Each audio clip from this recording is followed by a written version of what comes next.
इस मूवी का नाम है पैथोलॉजी 2008। ये कहानी है कुछ ऐसे पागल डॉक्टर्स की जो आपस में एक अजीब सी गेम खेलते हैं। इस गेम में वो इंसान को ऐसे मारते थे कि कोई बता ही नहीं सकता था कि उसकी मौत हुई तो हुई कैसे। तो शुरुआत होती है मेन कैरेक्टर टेड को दिखाने से। कुछ वक्त पहले ही उसने अपनी पढ़ाई पूरी की और अब वो एक डॉक्टर है। इस वक्त वो अपनी वाइफ के साथ था जो उसे जाने से मना कर रही थी। दरअसल वो अपनी मेडिकल की प्रैक्टिस करने के लिए दूसरे शहर के एक हॉस्पिटल में जा रहा था। अब के बाद वो वहीं रहने वाला था। टेड बहुत ही ज़हीन था। मेडिकल की पढ़ाई में उसने टॉप किया था। वो फिर हॉस्पिटल पहुंच गया जहां उसकी मुलाकात एक आदमी से हुई जो उसे लैब में लेकर जाता है जिस लैब का नाम था पैथोलॉजी। यहाँ पर बहुत सारे डॉक्टर्स थे। लाशों को मेडिकली चेक करके उनकी चीर फाड़ कर रही थी। कुछ देर के बाद टेड यहाँ की सबसे मशहूर प्रोफेसर जो खुद भी डॉक्टर थी उनका लेक्चर लेता है। लेक्चर खत्म होते ही टेड प्रोफेसर से मिलता है क्योंकि वो उसे पहले से ही जानते थे। अगले दिन प्रोफेसर और उनके सभी डॉक्टर्स मिलकर एक बच्चे की लाश को चेक कर रही थी। उन सब में जो सीनियर डॉक्टर था जेक, वो सबको इस बच्चे की मौत की वजह बताता है कि इसकी मौत कैसी हुई होगी। टेड उसकी बातों को गौर से सुन तो रहा था पर जो मौत का तरीका जेक ने बताया वो उससे सहमत नहीं था, इत्तेफाक नहीं करता और अपने हिसाब से लाश को चेक करके मौत की वजह बताता है। जिस सुनकर प्रोफेसर कहते हैं कि हाँ, जो तरीका टेड ने बताया है वो भी सही है, न कि जेक का। इसकी मौत ऐसी हुई है, मैं टेड से इत्तेफाक करता हूँ। ये सुनकर जेक को काफी गुस्सा आया। उल्टा सीधा बोलकर फाइल फेंककर वहाँ से चला जाता है क्योंकि आज पहली बार उसे किसी ने गलत साबित कर दिया, वो भी किसी ऐसे इंसान ने जिसे आए अभी 2 दिन भी नहीं हुए थे। काम खत्म होने के बाद टेड जब हॉस्पिटल से घर जा रहा था तो एक डॉक्टर उसे धक्का देकर कहता है कि हम में से कोई भी तुम्हें पसंद नहीं करता। ये बात उसे अजीब तो लगती है पर वो सिर्फ इसे मजाक समझकर यहाँ से चला जाता है। अगले दिन इनके पास एक और आदमी की लाश आती है चेक करने के लिए। प्रोफेसर जब लाश के बारे में बता रहा था तो अचानक लाश हिलने लगी, जो बात लाशों में आम होती है क्योंकि कुछ देर के लिए दिमाग जिंदा रहता है और उसे पता ही नहीं होता कि पूरा जिस्म मर चुका है। ये देखकर टेड उसकी गर्दन पर नोकदार चीज लेकर कट मारता है जिससे लाश के दिमाग और जिस्म का कनेक्शन ताल्लुक आपस में टूट जाता है। काम खत्म करने के बाद टेड जब वहाँ से जाने लगा तो वो लड़का टेड के पास आया जो उसे यहाँ लाया था। वो टेड को कहता है कि मैं तुम्हारे काम से बहुत मुतासिर हूँ, तुम बहुत अच्छा परफेक्ट काम करते हो, तुम्हारी काबिलियत की वजह से ही मैं तुमसे दोस्ती करना चाहता हूँ। जिसके लिए टेड मान गया और इनकी दोस्ती हो गई। इसी वक्त टेड देखता है कि मेरे साथ काम करने वाले सभी डॉक्टर्स कहीं जा रहे हैं जो उसकी तरफ देखकर अजीब तरह से मुस्कुरा रहे थे। वो कहाँ जा रहे थे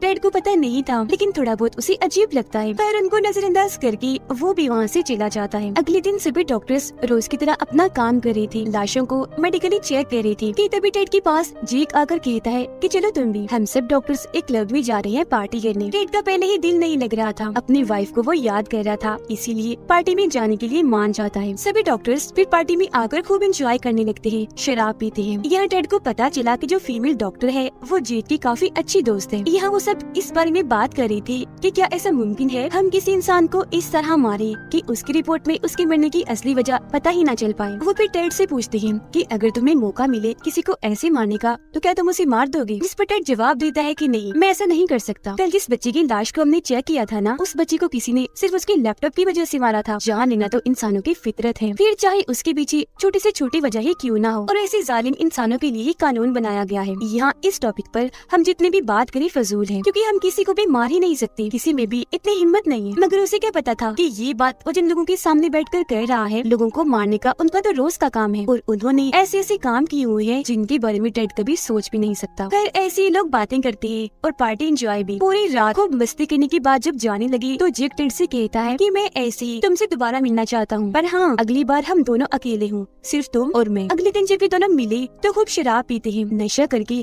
तेज स्पीड में गाड़ी चलाते हैं। जेक फिर टेड को एक बिल्डिंग के पीछे लेकर जाता है। टेड यहाँ बहुत नशे में था, देखता है कि जेक एक आदमी से बात कर रहा है जो गुंडा है। घर के अंदर आकर वो एक औरत और बच्ची को देखता है। सोच में पड़ गया कि आखिर जेक मुझे यहाँ क्यों लाया है, लेकिन उसे इतना नशा था कि फौरन ही चक्कर खाकर वो गिर जाता है। अगली सुबह जब हुई तो फिर भी टेड का नशा नहीं उतरा। काम करने के लिए जब वो पैथोलॉजी लैब में आया तो देखता है कि आज मेडिकली चेक करने के लिए उस गुंडे की लाश आई है जिससे कल रात जेक बात कर रहा था। और ये देखकर तो झट से टेड का नशा उतर गया। फिर सारे डॉक्टर्स मिलकर उस गुंडे की मौत की वजह प्रोफेसर को बताने लगते हैं। जेक चुपचाप उन सब की बातें सुन रहा था क्योंकि इस गुंडे का खून उसने ही किया था और वो ये बात जानता था कि यहाँ कोई भी डॉक्टर उसकी मौत की असल वजह नहीं बता पाएगा। पर तभी आगे टेड आया और बताता है कि इस आदमी के सर पर वार किया गया है, पर हमला करने से पहले इसे जहर दिया गया। यहाँ वो जहर का नाम भी बताता है, ये कहते हुए कि मारने वाले ने ये जहर इसलिए दिया क्योंकि वो जानता था कि किसी भी लैब में इस जहर के बारे में पता नहीं लगवाया जा सकता, किसी भी रिपोर्ट में इस जहर की जाँच नहीं नहीं होगी। सबसे पहले इसे जहर दिया गया, फिर मारने वाले ने 7 घंटे तक इंतजार किया, जिसके बाद उसने 18 बार इसके सर पर वार किया और फिर जाकर इसे गोली मारी। ये सब सुनकर जेक टेड से मुतासिर तो हुआ, पर उसे काफी गुस्सा भी था कि ये इतना ज़हीन क्यों है, कैसे सब पता लगवा लिया। इसीलिए वो गुंडे का दिल उठाकर टेड के ऊपर फेंक कर मारता है। फिर जेक टेड को काम खत्म करने के बाद मिलने के लिए बुलाता है। टेड जब गया तो जेक उसे हॉस्पिटल की बेसमेंट में लेकर जाता है, जो 100 साल पुरानी थी। वहाँ उसी गुंडे की लाश पड़ी हुई थी। टेड उसे कहते हैं, क्या दिखाने लाई हो इधर? मैं जानता हूँ तुमने इसे मारा है। जेक बोला कि क्या फर्क पड़ता है, इस शहर में तकरीबन लाखों लोग हैं, इसकी मौत से किसी को कोई फर्क नहीं पड़ने वाला। और वैसे भी अगर मैंने इसे मारा तो अच्छा ही किया, एक बुरा इंसान था। और यहाँ रोज रोज लाशों की आने का सिलसिला ऐसी नहीं है, बल्कि ये एक गेम है, मौत का खेल है, जिसमें आओ तुम भी शामिल हो जाओ, बहुत मजा आता है। उम्मीद है तुम्हें भी काफी अच्छा लगेगा। इन डॉक्टर्स में से ही कोई एक डॉक्टर किसी बेकसूर इंसान को मारता था, जबकि बाकी साथी उस लाश को मेडिकली चेक करके बताते थे कि इसकी मौत कैसी हुई होगी और इसे कौन मार सकता है। वो मारने वाले डॉक्टर को मौत होने की वजह बताते थे और ये भी कि तुमने इसे कैसे मारा होगा। ये पागल डॉक्टर्स इस अजीब सी गेम को पिछले कई सालों से खेलते आ रहे थे, पर टेड मना कर देता है क्योंकि उसे लग रहा था कि जेक एक खूनी है जो सिर्फ अपनी मजे एंजॉयमेंट के लिए मासूम लोगों को मारता है। जेक उसे कहता है, मुझे समझ लग गई है, तुम मेरी बात नहीं मानोगे, अगर नहीं मानना तो भाग जाओ फिलहाल इधर से, यही तुम्हारे लिए बेहतर है। टेड जब वहाँ से जाने लगा तो देख लेता है कि इस मौत जैसी अजीब गेम में जेक अकेला नहीं है, बल्कि और लोग भी हैं जो सब मिलकर ये गेम खेलते हैं। ये सब जानकर टेड काफी परेशान हो गया। ये सोच कर उसे सारी रात नींद नहीं आती कि आखिर जेक ने मुझे ये सब कुछ इतनी आसानी से कैसे बता दिया। क्या उसे पुलिस का, जेल जाने का कोई डर नहीं? परेशानी की आलम में वो जेक को कॉल करता है, पर उसकी परेशानी मजीद बढ़ जाती है जब जेक उसे ये कहता है कि बेसमेंट में लाश के पास मैं तुम्हारी उंगलियों के निशान और कुछ सबूत छोड़ कर आया हूँ। अगर तुम इस बारे में पुलिस को बताओगे तो पहले वो तुम्हें ही पकड़ेंगे, न कि मुझे। अगले दिन प्रोफेसर टेड को बताते हैं कि गुंडे की लाश के बारे में तुमने जो जानकारी दी थी वो गलत थी। मतलब तुमने बताया था कि उसे जहर दिया गया है, जबकि उसके जिस्म तो कोई जहर हमें मिला ही नहीं। ये सुनकर जेक काफी खुश हो गया क्योंकि उसे लग रहा था कि मैंने एकदम सफाई से खून किया है, जिसके बारे में कोई बता ही नहीं सकता कभी। पर टेड उसे अकेले में मिलता है और कहता है कि अब मैं सच बताता हूँ, तुमने ये कत्ल कैसे किया होगा। उसे मरा हुआ समझकर हॉस्पिटल लाया गया था, हालांकि वो जिंदा था। फिर तुमने जिंदा ही उसकी चीर फाड़ कर दी, फिर बेसमेंट में ले जाकर 18 बार उसके सर पर वार किया, जिससे उसकी मौत हो गई। ये सुनकर तो जेक की होश उड़ गई क्योंकि टेड सही था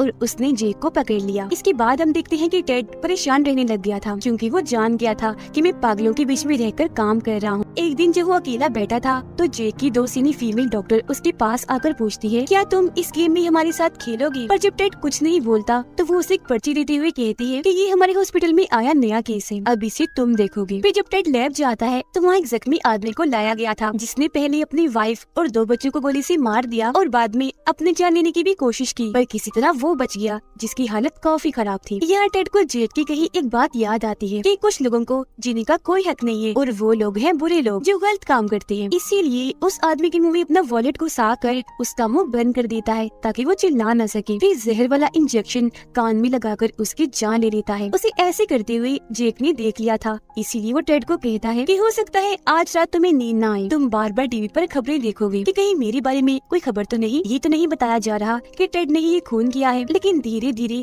तुम्हें इस बात का एहसास होगा कि इसकी मौत से किसी को कोई फर्क ही नहीं पड़ा और बस उस दिन के बाद तुम सबसे अलग इंसान बन जाओगे, बिल्कुल हमारे जैसे किसी से ना डरने वाले, बेखौफी लोगों को मारने वाले, फिर चाहे वो अच्छे लोग हों या मासूम लोग। जिसके बाद टेड भी उनकी गेम का हिस्सा बन जाता है।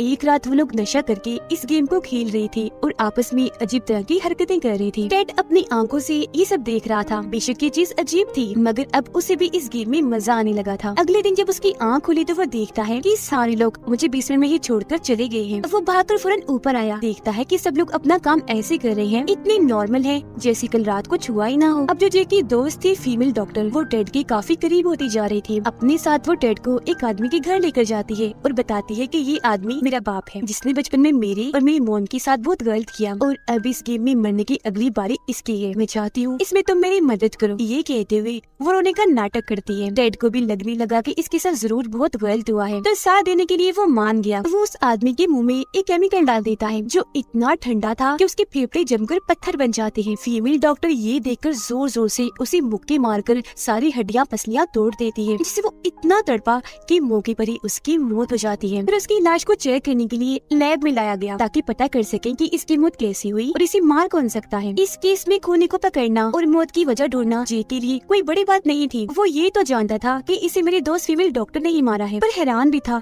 कितने लंबे चौड़े ताकतवर आदमी को एक लड़की अकेली भला कैसे मार सकती है। उसे शक हो रहा था, इसीलिए वो टेड के पास आकर पूछता है, कहीं इस वाले गेम में तुम चीटिंग तो नहीं कर रही? क्योंकि सभी डॉक्टर्स को अपने अपने मरीजों को खुद मारना है बगैर किसी की मदद लिए, तो कहीं तुमने उसका साथ तो नहीं दिया? टेड हंसकर उसे मना कर देता है कि नहीं नहीं भाई, ऐसा कुछ भी नहीं है जैसे तुम सोच रहे हो। जो सुनकर जेक वहाँ से जाने लगा, पर कहता है, अच्छा आखिरी बात, कहीं मेरे दोस्त ने तुम्हें भी तो अपने डैड की झूठी कहानी तो नहीं सुनाई? क्योंकि ये उसकी आदत है, वो सभी के साथ ऐसा करती है। ये सुनकर टेड हैरान रह गया क्योंकि समझ चुका था कि जेक के दोस्त ने मेरे साथ झूठ बोला है। गुस्से में वो उसके पास गया और धमकाने लगता है कि अब तो तुम झूठ बोल गई मेरे साथ, मगर आइंदा ऐसा मत करना, अच्छा नहीं होगा। इसके बाद टेड उनके साथ मिलकर वो सारे लोगों को मारता भी है और मिलकर सभी लाशों को चेक भी करता है, जिसमें बाकियों की तरह उसे भी बहुत मजा आ रहा था। वो लड़का जो उसे यहाँ लाया था, जो उसका दोस्त था, उसे एहसास होता है कि टेड का बर्ताव पहले से अब काफी अजीब हो रहा है। वो अब मेरे साथ ना रहकर जेक के साथ रहता है। एक दिन प्रोफेसर टेड के पास आकर पूछते हैं कि तुम काफी उलझी हुई लग रही हो, तुम्हें कोई मदद चाहिए? क्योंकि टेड अपने काम में ही इतना मसरूफ था, उसे इतना मजा आ रहा था कि वो अपनी असल जिंदगी पर ध्यान ही नहीं दे रहा था। टेड कहता है, नहीं तो ऐसी तो कोई बात नहीं है, सब ठीक है। और वैसे अगर आपको मैं थोड़ा बहुत उलझा हुआ लग रहा हूँ तो मैं अपनी वाइफ से मिलने जा रहा हूँ, ठीक हो जाएगा फिर तो सब। फिर टेड जब अपने घर आता है तो उसी वहाँ जेक की दोस्त दिखती है जो उसके जाने से थोड़ा उदास थी, लेकिन फिर भी टेड अपनी वाइफ के पास आ ही जाता है कुछ दिन गुजारने के लिए। उसकी वाइफ भी साफ साफ देख पा रही थी कि टेड थोड़ा बदला बदला सा है, लेकिन टेड उसका ध्यान भटका देता है कि ऐसा कुछ नहीं है और सब कुछ उससे छुपा कर रखता है, कुछ भी नहीं बताता। अब जब उसके वापस जाने का वक्त आ गया तो उसकी वाइफ भी साथ जाने की जिद करती है। टेड उसे साथ ले जाना तो नहीं चाहता था, पर उसकी बार बार जिद करने पर वो मना भी नहीं कर पाया। वापस आकर जब टेड के घर आए तो वहाँ खून की निशान थी। अब इससे पहले कि उसकी वाइफ देखती, टेड सारे निशानों को साफ कर देता है, लेकिन फिर भी वहाँ टेड की वाइफ को नशे के पैकेट्स मिल जाते हैं, जिस बारे में वो सवाल जवाब करने लगती है कि ये क्या है, तुम नशा करने लग गई हो? जिस पर टेड कहता है, अरे नहीं नहीं, रख दो इसे, ये मेरा नहीं है। कल रात मेरे दोस्तों ने आकर यहाँ पार्टी की थी, शायद गलती से वही भूल गए होंगे। फिर अगले दिन ये दोनों पार्टी में जाते हैं जहाँ पर जेक और बाकी के लोग भी आए हुए थे। जेक की दोस्त जब टेड की वाइफ को देखती है तो उसे जलन होने लगी, इसीलिए वो अपना मूड खराब करके सबसे अलग चली जाती है और किसी से भी बात नहीं करती। ये चीज जब जेक ने देखी तो उसे काफी गुस्सा आया, क्योंकि वो जान गया था कि इसके और टेड के बीच में जरूर कुछ ना कुछ तो है, हालांकि ये मेरी दोस्त थी। हालात बिगड़ते देखकर टेड अपनी वाइफ को लेकर चला जाता है, जिसके बाद सभी के सामने जेक अपने दोस्त पर भड़कने लगता है और उसे उल्टा सीधा बोलकर वहाँ से चला जाता है। घर पर जब टेड और उसकी वाइफ सो रही थी तो आधी रात को उसके पास जेक की कॉल आई। टेड को लगा कि शायद वो मुझे गेम खेलने के लिए बुला रहा है, तो फौरन चला गया, लेकिन वहाँ जाकर तो टेड की होश उड़ जाती है क्योंकि जेक ने 3 लड़कियों का खून कर दिया था। खुद भी वो पागलों जैसी हरकतें कर रहा था, जैसे बार बार घूम घूम कर गिर रहा था। टेड उस पर गुस्सा करता है कि तुम बहुत गलत कर रहे हो, गेम के नाम पर ऐसे तुम लोगों को नहीं मार सकते, एक साथ इतने सारे लोगों को। पर जेक उसे कहता है कि अपनी बकवास बंद करो, मैंने तुम्हें यहाँ बस वार्निंग देने के लिए बुलाया है, मेरी हर चीज से दूर रहो, मेरी दोस्त से भी दूर। बेशक मैं जानता हूँ कि इसमें तुम्हारी कोई गलती नहीं है, सब मेरी दोस्त कर रही है, वही तुम्हारे पीछे पड़ी हुई है, इसलिए मैं तुम्हें कुछ नहीं कर रहा, जाओ यहाँ से। टेड जब अपने घर आया तो उसके घर के बाहर जेक की दोस्त उसका इंतजार कर रही थी। हालांकि टेड उसे यहाँ से जाने का कहता है, पर वो उल्टा उसके साथ ही अजीब हरकतें करने लगी और उसे ऐसा करते हुए जेक देख लेता है। इसका मतलब था कि यहाँ कोई किसी का सगा नहीं था, सभी एक दूसरे को धोखा दे रहे थे। अगले दिन टेड जेक को कहता है कि बस बहुत हो गया, अब मैं इस गेम को नहीं खेलना चाहता। इस पर जेक जवाब देता है कि ऐसा नहीं हो सकता, कोई भी इस गेम को नहीं छोड़ सकता, अगर तुमने ऐसा किया भी तो तुम्हें जेल हो जाएगी। वो टेड को यहाँ धमकी दे रहा था। आगे कहते हैं, अच्छा छोड़ो इन बातों को, कल हम जिस लाश को चेक करने वाले हैं ना, उसमें तो मुझे बहुत मजा आएगा, लेकिन वो लाश तुम्हें हैरान कर देगी। इसी तरह टेड अकेला ही बेसमेंट में आता है क्योंकि उसने अब इस सब का खात्मा करने का इरादा कर लिया था। अगले दिन टेड के अलावा वो सारे लोग इकट्ठा होते हैं और टेड को अपने रास्ते से हटाने का सोचने लगते हैं। तकरीबन सभी लोग इस बात से सहमत थे कि उसे मार ही देना चाहिए। आज वाली लाश पर से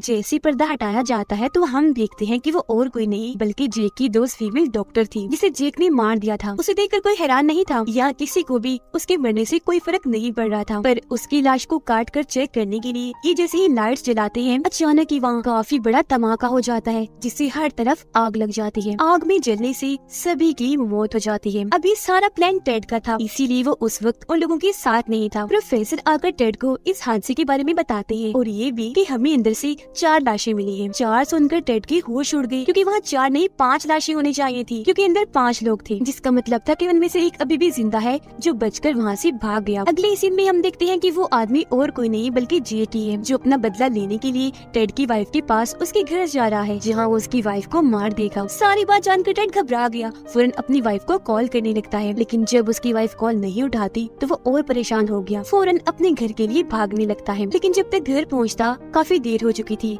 क्योंकि उसकी वाइफ की मौत हो गई थी। उसे मरा हुआ देखकर टेड टूट गया, गले लगाकर फूट फूट कर रोने लगता है और इस सब का जिम्मेदार खुद को समझ रहा था। अगले दिन प्रोफेसर उसके पास आकर कहते हैं कि मुझे तुम्हारी वाइफ की मौत का बहुत दुख है। टेड कहता है कि मैं नहीं चाहता मेरी वाइफ को और कोई हाथ लगाए, तो उसकी लाश को मेडिकली चेक मैं करूंगा। जिसके बाद टेड उसकी मौत की वजह जानने के लिए अलग अलग टेस्ट करने लगता है। लाश को काट कर अपनी रिपोर्ट में वो लिखता है कि मेरी वाइफ को एक जानलेवा बीमारी थी, उसकी वजह से ही वो मारी गई। एक रात जब वो देर तक काम कर रहा था तो चुपके से जेक यहाँ आ गया और टेड पर हमला करके बेहोश कर देता है। फिर उसे होश में लाकर कहता है कि मैं तुमसे अपनी इस हालत का बदला लेने आया हूँ, जिस हालत में मैं आज हूँ। फिर वो टेड की वाइफ की रिपोर्ट पढ़कर हंसने लगता है। ये बनाई है तुमने रिपोर्ट बीमारी वाली, वाह सच में इस बार तुम लूजर हो, तुम हार गए, मैं जीत गया। तुम पता लगवा ही नहीं सके कि मैंने तुम्हारी वाइफ को मारा है। अब इससे पहले वो टेड को भी मारता, पीछे से टेड का दोस्त आकर उसके मुंह पर केमिकल लगाकर बेहोश कर देता है, क्योंकि टेड का ये दोस्त सारी सच्चाई जान गया था। फिर टेड जेक से कहता है कि अपनी वाइफ की ये रिपोर्ट मैंने जानबूझकर गलत बनाई है, ताकि मेरी वाइफ के घर वाले ये जान न सके कि उसका खून हुआ है। जिसके बाद वो जेक में वो केमिकल डालता है जिससे आदमी 7 मिनट के लिए जिंदा रहता है। आदमी सब कुछ देख और समझ तो सकता है पर अपना जिस्म नहीं हिला सकता। जिसके बाद तो टेड भी अपनी सारी नफरत आगे रखकर